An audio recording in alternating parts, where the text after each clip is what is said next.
Hello there guys, and welcome back to the channel. Now, yet again, time to carry on with our ranking series, our twice yearly ranking series. And we have already made a very significant progress, and this is going to be 8th video in the installments. We ranked all the 2022 buffs, new champions, all 6 classes.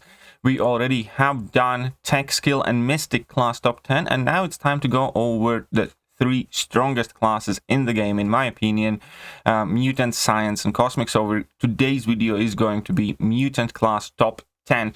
A very strong disclaimer here: these are mixture of my personal views and current game relevance and trends. These are not based on hard data. I do not work for Kabam. I do not have access to how often these champions are being used, or data of how popular or effective they are, or any of the other measures there. I am basing this on my own experience, and also I have adjusted the way I am compiling these rankings, where I am putting more emphasis on competitive play. And if I would have to characterize it, we're going to put it about as 30% to general questing and everything surrounding other game modes, and about 30%-ish to Alliance War, and about 30% to Battlegrounds. Because ultimately, if these champions will appear in these lists, then that will be proof that they are capable within the most competitive game modes, and that pretty much also will guarantee that these champions are extremely capable for general questing.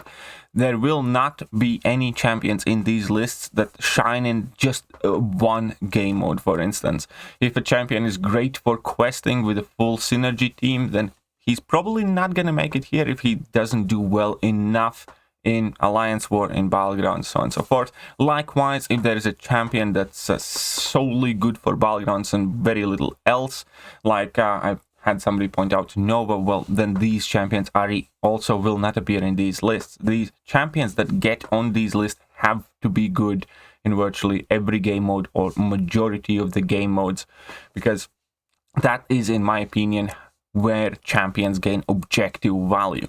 Realistically, why would you want to rank up somebody that will help you clear Act 6 when at the same time you can have an option of ranking somebody who will help you clear Act 6, do well in Battlegrounds, and do well in Alliance War? Ultimately, you would just be getting more for your money there. All of that put aside, again, keep in mind this is not strictly Alliance War or Battlegrounds list, or just a casual questing list, and it is obviously at the very least slightly subjective based on my own personal preferences. Now, mutant class unfortunately has lost its title as the strongest class. There was quite a long period of time in this game, and it was quite clear that mutant class was getting the most love from Kabam. Unfortunately, within the last half a year or year, it is quite evident that mutant class got the least amount of love, and that let other classes catch up and potentially also overtake mutant class in general. On top of it, it did not necessarily help that Battlegrounds doesn't favor several of the mutant top champions, or the champions that were perceived to be at the top of the mutant class, and that also obviously does hinder them slightly in these rankings. Ultimately, mutant class is still extremely powerful, but the changes in these rankings will definitely be also a testament on how game has changed in itself. Our old rankings started with APOC, went to Kitty, Archangel, Magneto, Bishop in 5th place, Professor X in 6th, and I remember that Bishop 5th place placement was extremely controversial, and a lot of people were extremely surprised and disagreed with it heavily. And right now, I do think that that placement was definitely justified, because we see Bishop in Alliance War, offense, defense, we see him in Battlegrounds, offense, defense, and also plenty in questing situations. Okay, so 6th was Professor X, 7th was Omega Red, 8th was Cable, 9th was Magneto House of X, and 10th was Toad. Also, a side note, this video might be slightly shorter than the other ones in series, because I have had an absolutely messy day. I'm super busy, and there is a ton of things that I need to get done. So I will try to put myself slightly more concisely, still without losing overall type or manner of the video that we're trying to do here. Right. So let's get to it. Let's jump to Aunt May. And well, the first thing, as I explained, in 2022, mutants have received 3 champions. And unfortunately, all of the 3 champions that mutant class received overall rank in the bottom half of the 2022 champions, and that is quite unfortunate. Also, when it comes to the buffs that Mutant class has received, there is only Storm that's kind of worthwhile to talk about, and Storm's buff is decent, it's neat, it's, you know, in the higher half, but it coincides with the buffs like Gamora and buffs like just basically a glass cannony type of champion that has a ton of damage. Not as much utility, but overall there is still some uses, some purpose for Storm, so we are calling it a successful buff, but it is not a big enough boost for her to make into these top 10 rankings either, unlike some of the buffs that we saw, well, unlike Juggernaut buff, let's say. But let's move on. So we have, like, you know, arguably Storm is the best 2022 edition, or perhaps Toad is, I would say Toad is the best 2022 edition. Storm's probably the second most useful one. But ultimately, Mutant class didn't gain all that much. There is a problem with, as well as I mentioned, the fact that Mutant class gains a lot of its strength through synergies or Apox pre-fights and just a very solid team building, because most of the top tier mutants or in general Mutant class itself can be elevated extremely significantly if you synergize them up with Professor X, Magneto House of X, Apocalypse, and so on and so forth. The problem is that the entire role of synergies is diminishing in this game as a whole. The game modes where we are able to do that do not reward it as much, and they are definitely not as impactful as they were like half a year ago or a year ago. And that also definitely has hurt Mutant class. Additional battlegrounds where synergies do not exist. Alliance War still being like one of the main kind of competitive game modes where it's quite hard to fit in full synergy teams or synergize your champions fully. And then obviously we also had like all of the Eternity of Pain, where it's just basically single champion content.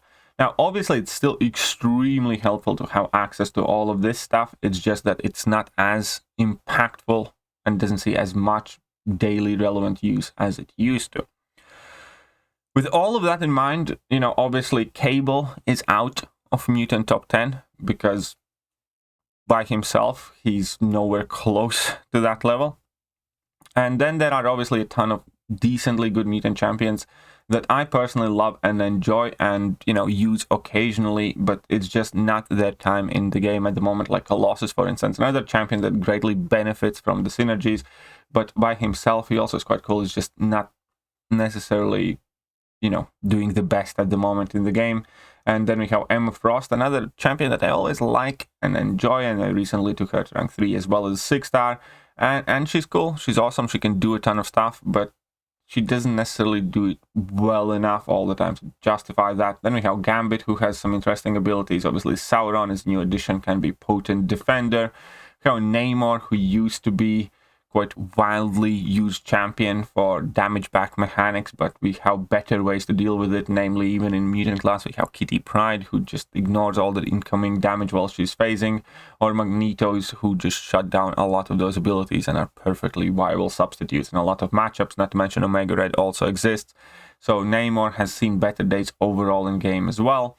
And that kind of characterizes Mutant class right now. There's still a lot of greatness in it. There's just much of it right now isn't what the players need in order to advance in the game, in order to kind of like push at the high levels.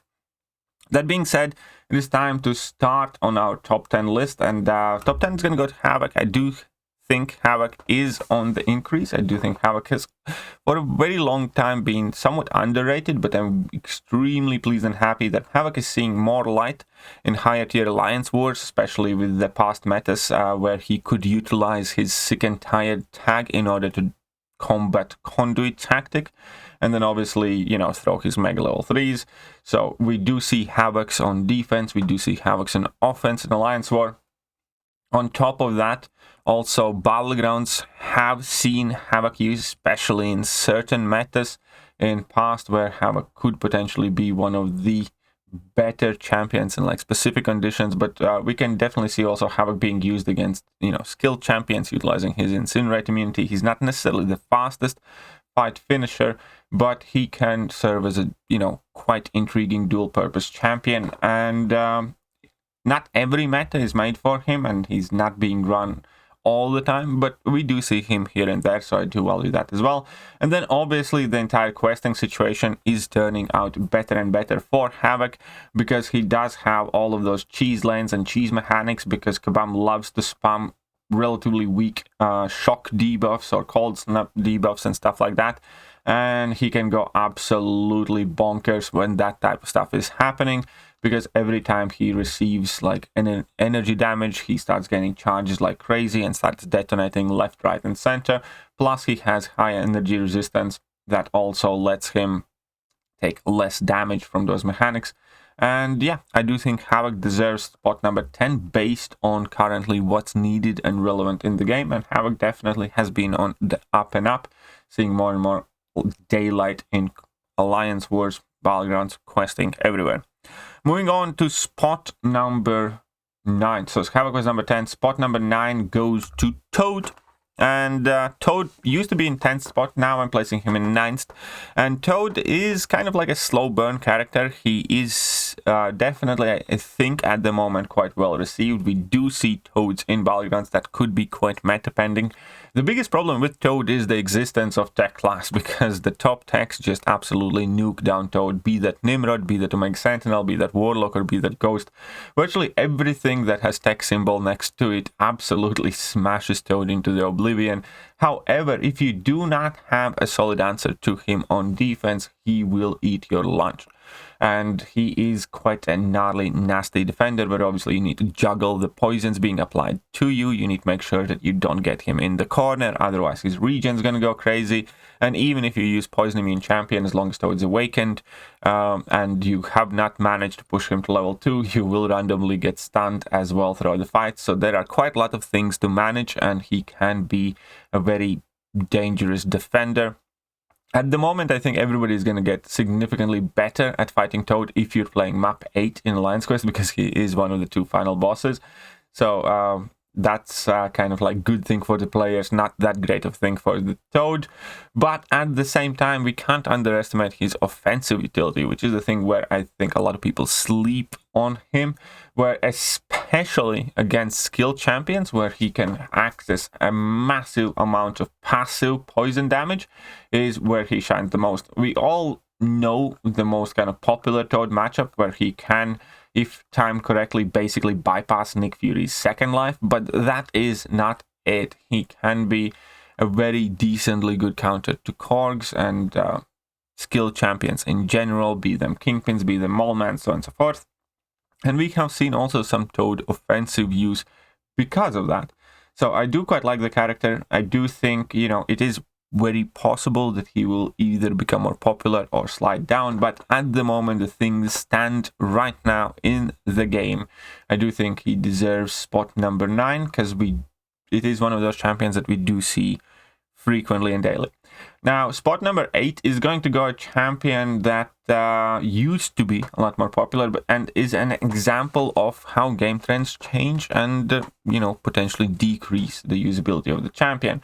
That is Professor X. Now, when Professor X came out, you know, I think the reception was somewhat mild. Then it went up due to some content creators showcasing absolutely insane footage and proving that Professor X is an amazing, amazing character. One of the things that are working against Professor X for shorter form content is the fact that he is a ramp-up character. However, we definitely can see his value in AW offensively, which definitely has decreased.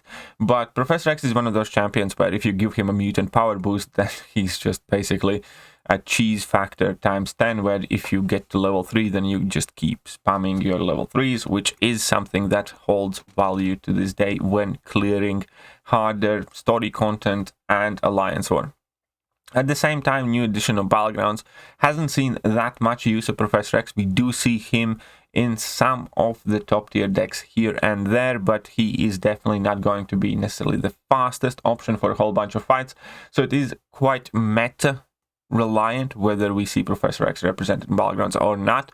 I do like the fact that with certain sets of nodes he can be quite hard to fight against, so he does have defensive utility as well as a mutant champion, so that is something to note there.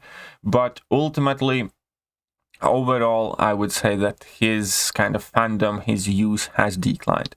And it doesn't mean that he's any worse as a champion. It just means that what he does isn't always in demand or needed, or the things that are needed, he might not be the best at. There is a ton of amazing abilities that he can have. Obviously, that vigilance, giving him ability to bypass miss, utilizing his falter for defensive, safety nets or offensive openings is also quite cool. Then having a special lock on opponent, access to prowess effects, and all of the non-contact hits also can serve purpose. And he is a great champion. He's also a champion that I don't think will ever be kind of like wildly popular in the mid to lower section of player base, because he does require quite a good amount of knowledge and skill and timing and practice to use him. And those champions often do not break that barrier. The champion has to be absolutely bonkers insane for, an average casual player to invest significant amount of time to learn them. Like, for instance, Quake, which again, a lot of people didn't, or Ghost or Tigra. Professor X is kind of similar in a way, except the benefit isn't, necessarily always as appealing. But ultimately, he is amazing champion. There is not much else to say about that, and he should still be respected, especially as new content gets released. And that's not to mention all of the power that he holds and his synergies. He has the potential to make any mutant champion Liquid Courage Double Edge friendly, basically, for longer form content, which is kind of ironic because he himself isn't, but it's still extremely viable and useful. And then obviously the rest of the synergies do help to increase the special attack damage, give several different types of safety nets, or just, power gain for mutants, which is very powerful and useful. Moving on to spot number 7 is old newcomer, in a sense, and that is everybody's favorite bipolar bimbo. Now, Domino is obviously an already veteran champion in this game. As we can see, she came out in 2018, so 4.5 years ago at this point. And when she got released, there was an immediately huge buzz around her. I did not necessarily enjoy the character the most, but I also was quite slow to acquire her. And by the time I did acquire her, she kind of had fallen out of the fashion. This Trinity teams were kind of starting to go away as well, and in general, she just wasn't seeing as much daylight. And that pretty much continued. We always saw Domino here, there, doing something. We did see her being a annoying defender all over the contest, because, there's very few champions that can escape taking a ton of damage from her. And that is also exactly the reason why she's popular right now, because it turns out that players by their nature are extremely sadistic and will do everything in order to win the Battlegrounds matches, right?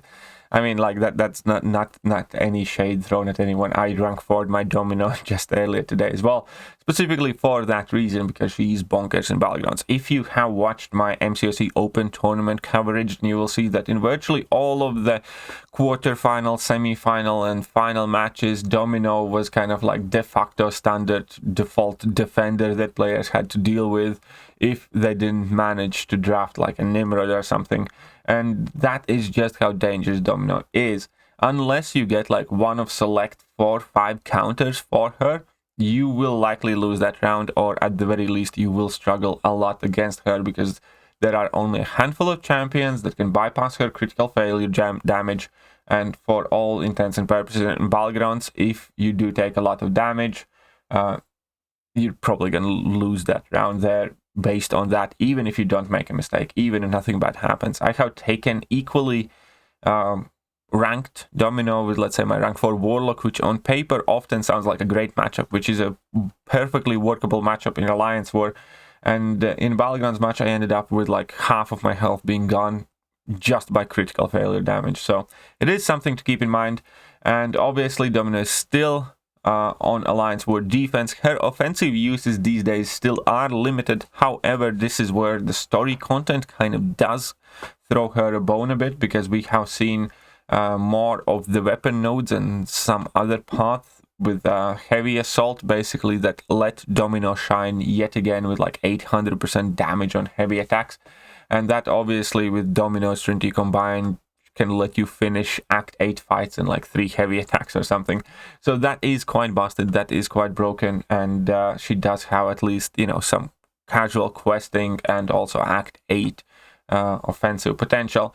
And when it comes to Domino offensively in Alliance War, well, that's non-existent, because Alliance War is all about reliability, stability, and predictability, and those are all the things that Domino hates.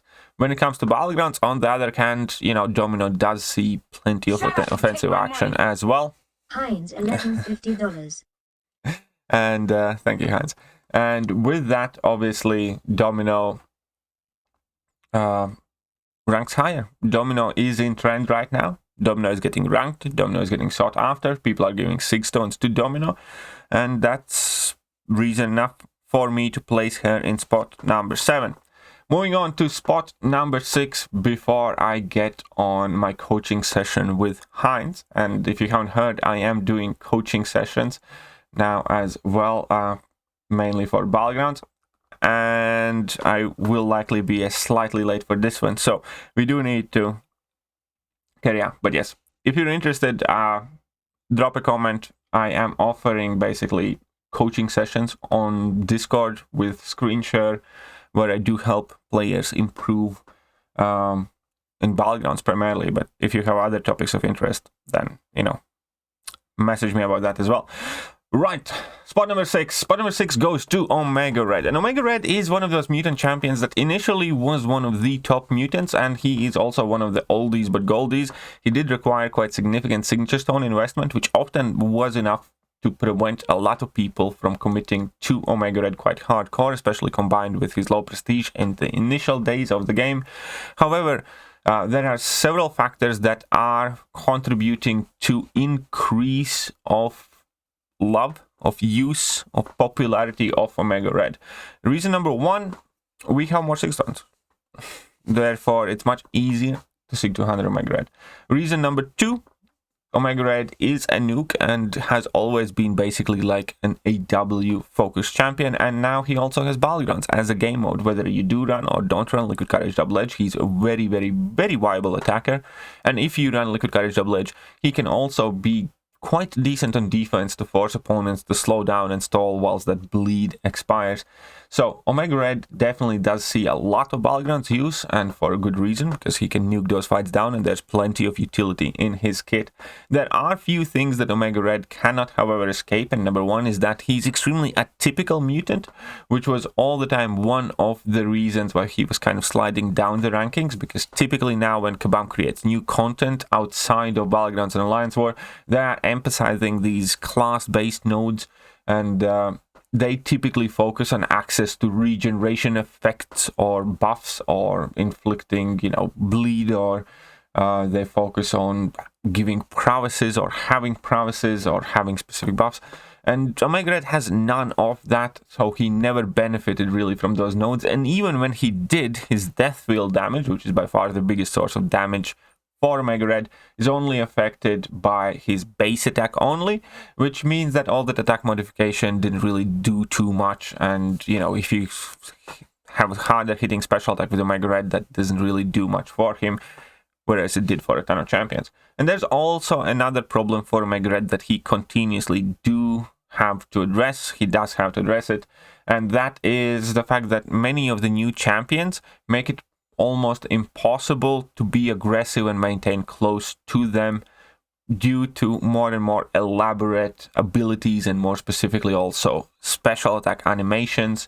And Omega Red, you know, if we had many more champions like Drax or Captain Marvel in the game, would definitely be at the very, very top of the mutant class, because it would be actually easy and straightforward to use him. But when you have to use Omega Red against champions whose special attack animation lasts like 4.5 seconds, long enough to let all your supports fall off and prevent you from being close to them, meanwhile, it is becoming all of a sudden significantly harder to use Omega Red, even though the best players are capable of doing that, perfectly timing their heavy attacks. So ultimately, there are things that are working against Omega Red, but at the same time, increase in the importance, and battlegrounds and alliance war still kind of like relevance is what's keeping him up here, in my opinion. And also the higher availability of signature levels definitely has increased this guy's popularity and chance of getting those sig stones. So we are seeing more and more Omega Reds ranked up, sigged up, and used across the board in the contest. And now the top 5, and top 5 has not changed. The order of some champions in top 5 has changed, but overall, top 5 has not changed. And in the 5th spot, I'm still going to be putting on Bishop. I think you can make an argument for placing Bishop on 4th spot at the moment, but we're going to stay there because Bishop at the moment is everywhere. Bishop is on Alliance for Defense, also notoriously one of the only mutants that Nimrod doesn't run over, and even Omega Sentinel might have a tricky time if he does happen to throw his level 1 at any point during the fight, but Omega Sentinel at the very least can handle this fight, relatively well. But overall we see Bishop on Alliance War Attack, largely against skilled champions with similar purpose like Toad, where he can deal quite a lot of damage to skilled champions when they purify his debuffs. Then you throw your level 1 and forcefully try to have them purify as many debuffs as you can, or just go for a big level 2 nuke. And then we definitely obviously see Bishop as a defender in Alliance War and Battlegrounds, and obviously Battlegrounds attacker as well. Bishop's one of those champions that I feel is kind of elevated, specifically in Battlegrounds, due to dominance and persistent use of Kingpins and Molemans and Korgs, because he's virtually an excellent counter to all of those. He's also surprisingly good Domino counter with his massive energy resistance, so if you are in a pinch, not in this Gladiator Circuit meta in general, however, overall he is quite amazing at countering Domino because he does take significantly reduced amount of crit fail damage. Ultimately, also Bishop does see higher use in general questing situations, partially because of what we just discussed about Omega Red and his shortcomings. Bishop has access to all of it. Bishop has access to near infinite amounts of prowesses and, crazy amount of prowess gain. So that helps him work with a ton of nodes. He does benefit from a massive special attack increases.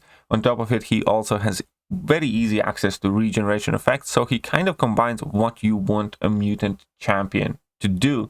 So there's quite a lot of interesting matchups, interesting interactions with Bishop, and yeah, he is more and more popular. Upside of Bishop is that, especially for like Battlegrounds or Alliance for Defense, you don't even necessarily need this guy to be awakened.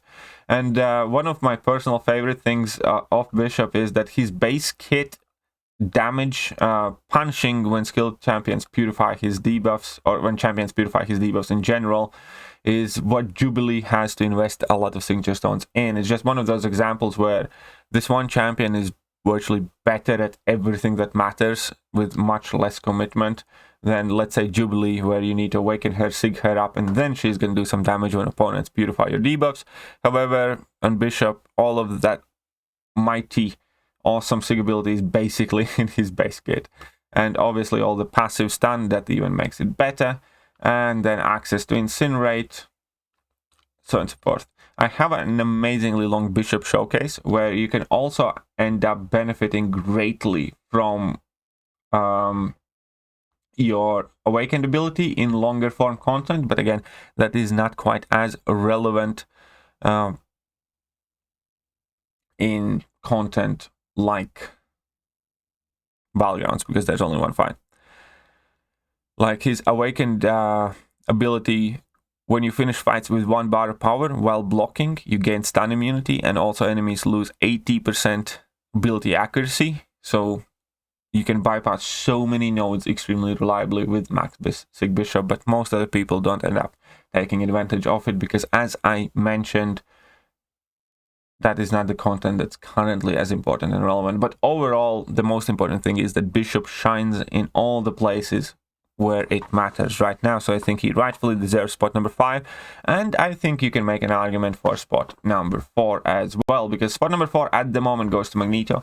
And Magneto has been extremely successful buff, and you can tell that by the fact that he has changed the way Alliance War defenses are being placed, because obviously as long as the champion is metal, there is a very good chance that Magneto is gonna come and ruin that champion's day. Now, there are some things currently kind of like working slightly against Magneto, his fight speed being one of them. It was always cool to see, okay, Magneto finished the fight in 15 hits, but all of those 15 were heavy attacks and they took a long ass time to get to that level 3. And that does slightly reduce his overall use in Battlegrounds. Again, he's one of those champions where it depends on the meta that is being played, how many metal champions are being relevant there, and that kind of determines whether Magneto often makes to people's decks or not. But in general, he definitely does see a very solid amount of use in Battlegrounds across the board. He's also extremely safe and easy to play character, which makes him kind of like easier to pick up and add to your deck. Ultimately, he definitely still also does see Alliance War attack and also defense, because he can be surprisingly annoying defender, because in most cases, when you combine, for instance, Magneto's stun immunity, and then when he goes unstoppable and he charges his heavy attacks, you get extremely limited amount of counters to him, because you want to make sure your champion isn't metal, and then you want to obviously make sure that your champion counters whatever nodes there are, and then on top of that, ideally, you do want to have some sort of way to get openings aside from trying to land crazy intercepts, because if you bait out a heavy attack, he's unstoppable, and if you can't stun him, then you just have been left with your intercept. So again, it's one of those champions that's extremely well built, has a complete toolkit in my opinion, and is extremely relevant. Also majorly important for a ton of story content. He can just make majority of Act 6 boss fights pretty much redundant, and same goes for a lot of bosses in Act 7.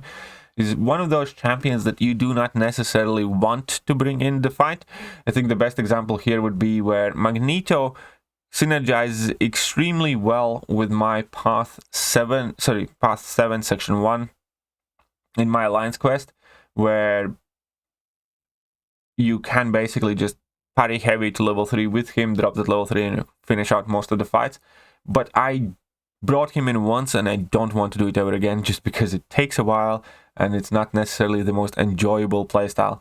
So ultimately, I end up going with other champions. And Magneto does have that bit where he does have a single hit heavy attack. You have to pause that heavy attack, and he's far from the most exciting champion to play, which I do think kind of like holds him back slightly, because ultimately this is a game, and if people do not enjoy the champion for one reason or another, you know, they can still respect that champion, they can still use it. It's the same thing with me. I will very rarely bring him in, for instance, for Act 7 Path, but I will frequently sub him in for the boss, because he's good, he's great, he's worth it, and that's the truth of it.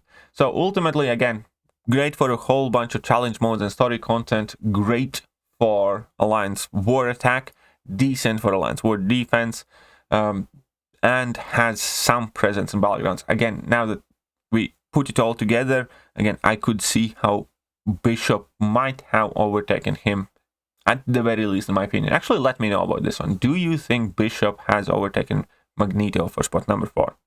Moving on to spot number 3. And this is going to be a bit of a shocker, because I know a lot of people expected this champion to go down a little bit. But I don't think people were necessarily prepared that I'm going to place APOC in 3rd. And this is going to be one of those controversial moments again. But again, let me put it perfectly clear. APOC is amazing champion. APOC has extremely great utility kit, and he's great for absolutely everything in this game except Battlegrounds. In Battlegrounds, he's at best mediocre defender, and that's about it. He's chunky. That's what works for him, Battlegrounds. His strong side for like without ramp ups, without synergies, would be fighting against mutant champions, I suppose, but many of the mutant champions he's not even that great against anymore, not to mention that, you know, Nimrod, Omega Sentinel, Warlock, Ghost, and a whole bunch will do it a lot better anyway. So as a Battlegrounds champion, he has very little to no presence in all of the more competitive decks. You hardly ever see him in the decks, and if he is there, then it's mainly because it's one of the first champions that somebody rank 4'd, and they don't draft him ever, or very rarely, only when they need something chunky. It's throw on defense. All of that being said, obviously APOC still absolutely shreds everything in questing and everything in Alliance War. But if we are keeping score, and as I said, let's say for the sake of argument, if we give these champions a score from 1 to 100, and if we take 1/3 of the points for like story content and stuff like that, we take 1/3 of the points for like Alliance War, where he scores very highly in the first two, and we take 1/3 of the points for Battlegrounds, and he scores quite poorly. So overall, he does get pretty much the maximum amount of points for Alliance War, even though he has seen some decrease in his usage in Alliance War. Again, he's a mutant that gets destroyed by techs. We still do see him on defense fair amount of time. It's just not a must-have defender anymore, because if you do place him on defense, you must be able to protect him from Nimrod and the Mega Sentinel and Warlock and a whole bunch of different tech champions. And then, you know, when it comes to rest of the game story content, yes, he is one of the most capable champions. He does have unique disorient immunity that goes such a long way in completely cheesing a whole ton of different nodes. But again, since this ranking list take in consideration competitive game modes and the story content, and at the moment in the most viable game mode, he just isn't that great, and he won't be that great because you can't synergize him up with Cable, and if he starts with one charge, then he's just going to be flat out slow. Ultimately, APOC still holds a ton of value. He does, 100%. But then again, if we are talking about why do you rank for a champion, and my personal advice that many people have heard and overall agree with is that you rank for a champion, you know, for competitive points, because rank 4ing somebody gives them 14% attack and health increase. It's nothing. You can put on 20% boost and you can get basically the same or bigger benefit. You do not need rank 4s for like a casual KVQ or Act 7 and things like that. Rank 4s really only come into a picture as something extremely relevant when we're talking about prestige, if you care about that type of thing, when we're talking about any game mode or setting where you are competing against other players.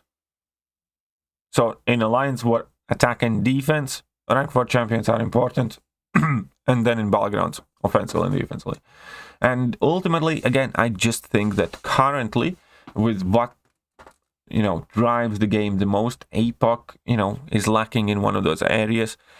And I will never say that APOC is a bad champion, because he isn't. He's amazing.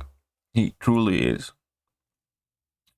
It's just that top 2 champions dominate every single game mode. The top 2 champions score incredibly high in every single area, and that's by default here. Therefore, they do have to go higher. And speaking of top 2 champions,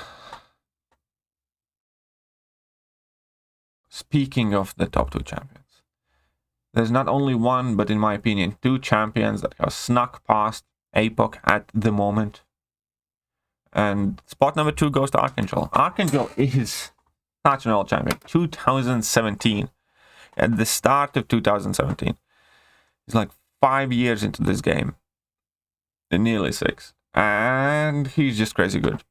If you can use Archangel, chances are Archangel is going to be the best option. He has arguably the most powerful ability accuracy reduction mechanic that is being used on a daily basis, that's completely shutting down pretty much all the nodes, all the abilities. If it bleeds, if it can be poisoned, Archangel's your guy. And obviously we see Archangel still used for an absolute boatload of stuff in daily questing, just because of the savage damage output and his versatility.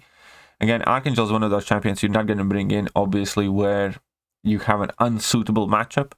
And the same thing goes for virtually any champion. But the point is, when he works wonders. We do see him constantly everywhere across the contest. There are a lot of people who do think that, you know, rank 3 Archangel is fine enough, but they use it as an argument because he's broken as is.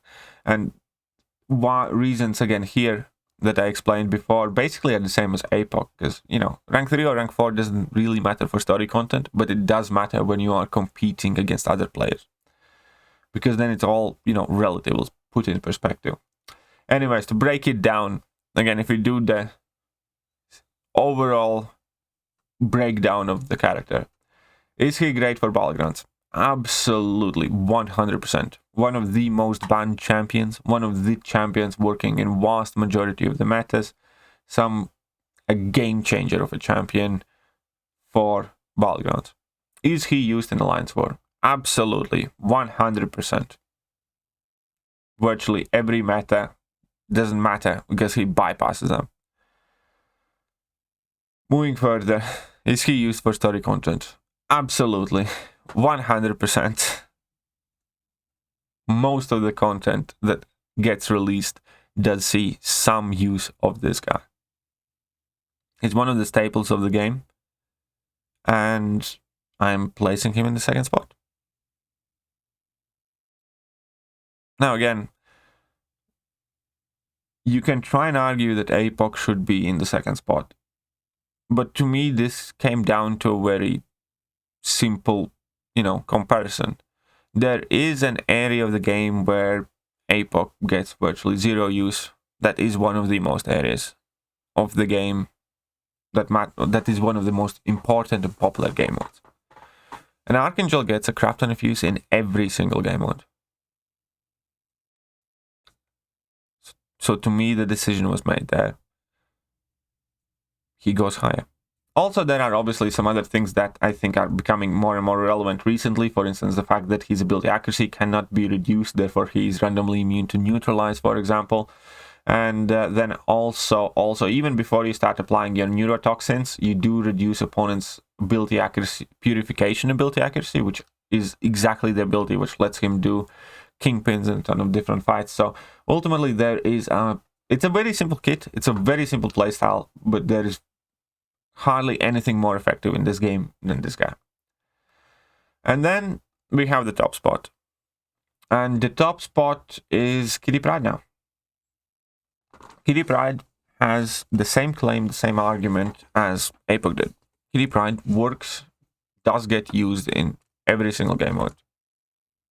Every single place in the game. She does things, and she does crazy things. She does things that I bet they never imagined to do.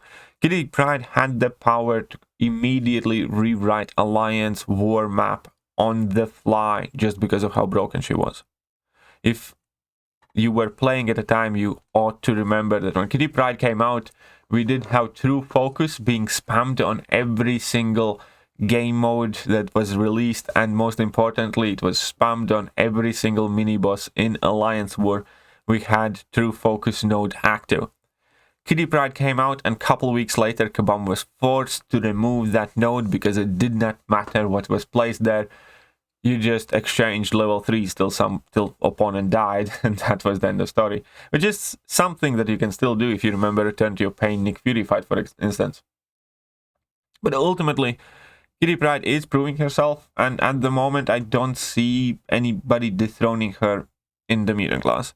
She does have bonkers broken abilities that actually are very simple to break down. Ignore everything else that Kitty Pryde does. The reason why she is good is because she can have close to 100% uptime on her phasing, and the fact that she takes no damage while phasing. Everything else is kind of a filler thing that she could often do without. The fact that she has Incinerate immunity is nice. The fact that she can inflict Incinerate obviously is nice. It adds a little bit of extra. All that temperature building and, prowess building only really matters as much as it's something you have to do in order to enable your phasing. That is what makes Kitty Pryde Kitty Pryde, just her phasing. The fact that she takes no damage while she's phasing, therefore she can tank, bursts of damage over time effect, she can tank level 3s, she can tank a whole bunch of stuff, and also at the same time, just have an extraordinarily large safety net and very unique playstyle. Then if you do synergize her and give her a permanent unblockability, then she's already broken. Busted and broken. She is crazy good. Now, there's always the aspect of Kitty Pryde that I am not a massive fan of, that she is one of those characters where everything will go perfect, 90% of the time, but when you do make that mistake can be extremely costly and fights do tumble down. And she is definitely a character that takes quite a lot of getting used to, even if you think, what is there to it, just like Kitty Pryde.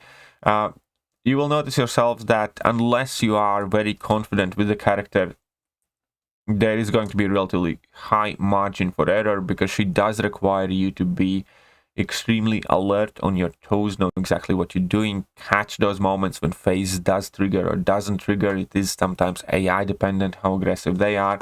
But ultimately, if you're going over story content, give her full synergy team, she can cheese a crap ton of stuff. Then we are going to be going over Alliance War. Give her one synergy with Tigra, who is also incredibly powerful Alliance War champion, and they do often come in a pair. She's bonkers, just go unblockable and hit opponents till they die. And obviously then there's Battlegrounds, where she does happen to answer many of the trickier fights, like Nick Furies or Korgs or Kingpins, and she definitely is very relevant.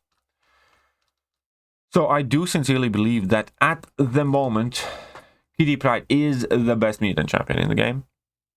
And there is a gap between Kitty and Archangel, and then there is a gap in between Archangel and APOC.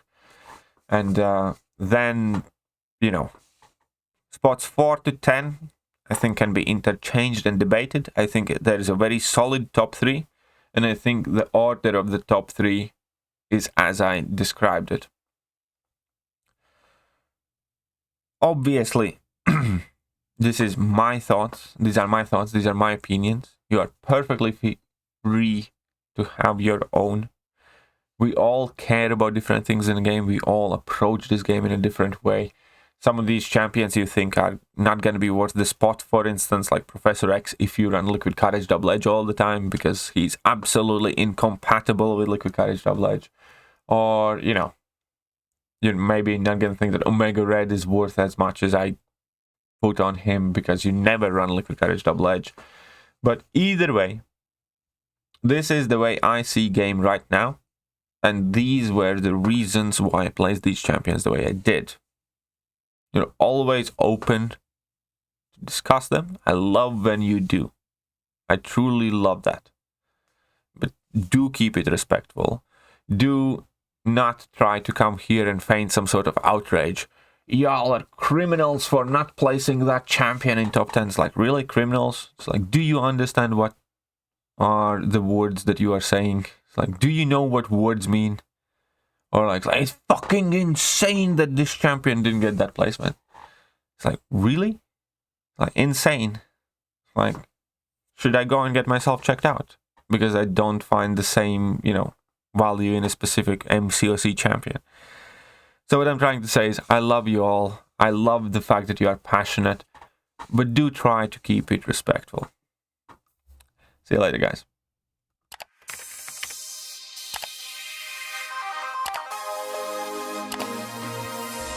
Hello there, guys, and welcome back to the channel. So we have all the information about the